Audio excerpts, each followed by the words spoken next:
that you and Father are in my heart. With love and tears, Lydia. The four sisters sat in shocked silence. After a moment of reflection, Mary felt prepared to speak. A duty to one's spouse is paramount, but in this case, a duty to one's parents should take precedence. To spend the money meant to assist with travelling costs on expensive mourning clothing instead, that speaks of focusing on matters of little worth. Hannah More wrote that a life devoted to trifles not only takes away the inclination, but the capacity for higher pursuits. "Thank you, Mary," said Jane. "How could she write such a letter at a time like this, with such disregard for our father?" said Elizabeth. Elizabeth was often the most rational of Mary's sisters, which was an admirable trait, and she generally managed to express her sentiments in a concise yet compelling manner, a skill which Mary wished she could imitate. "Even if I were married to a man like Wickham," said Kitty, "I would come for a funeral." Jane reached across the table and took the letter. She would probably say something altogether too kind and more forgiving than Lydia deserved.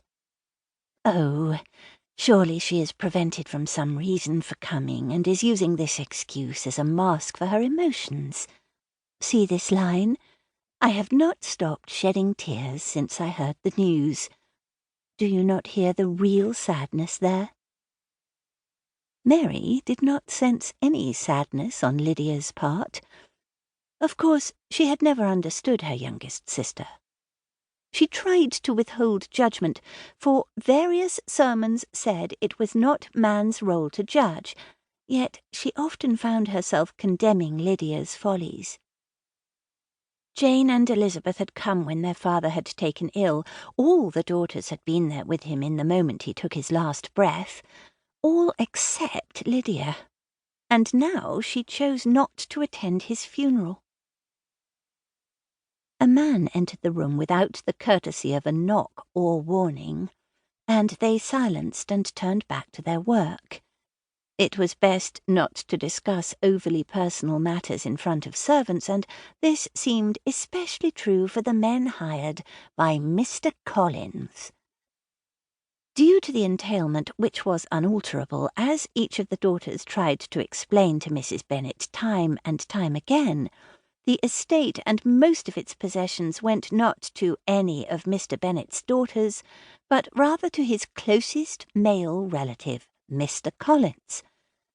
Mr. Collins had been serving as a clergyman, but upon Mr. Bennet's death a week before had decided to renounce the living and devote himself to the running of Longbourn. He had stated that Mrs. Bennet could remain in Longbourn for as long as it took to find a permanent place. In the meantime, she could even maintain possession of her bedroom, which he admitted was the best in the house and would be within his rights to occupy, though of course his sense of duty to Mrs. Bennet would not allow him to take it from her. All of Mr. Collins' actions and words seemed, on the surface, very rational to Mary, yet somehow his mannerisms left her feeling that he should be doing more to accommodate their family. Despite Mr. Collins' insistence that his goal was to make the situation agreeable to everyone, Mrs. Bennet had declared that she would not be a guest in her own home.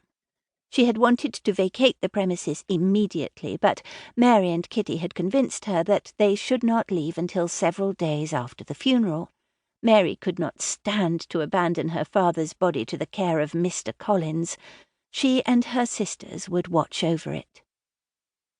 Mr. and Mrs. Collins intended to use some of the existing furniture at Longbourn, but they also planned to bring some of their own pieces, and so Mr. Collins had arranged to sell the excess.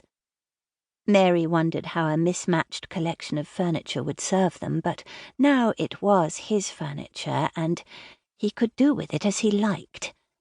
Yet his haste in selling the existing furniture did make living here during the funeral preparation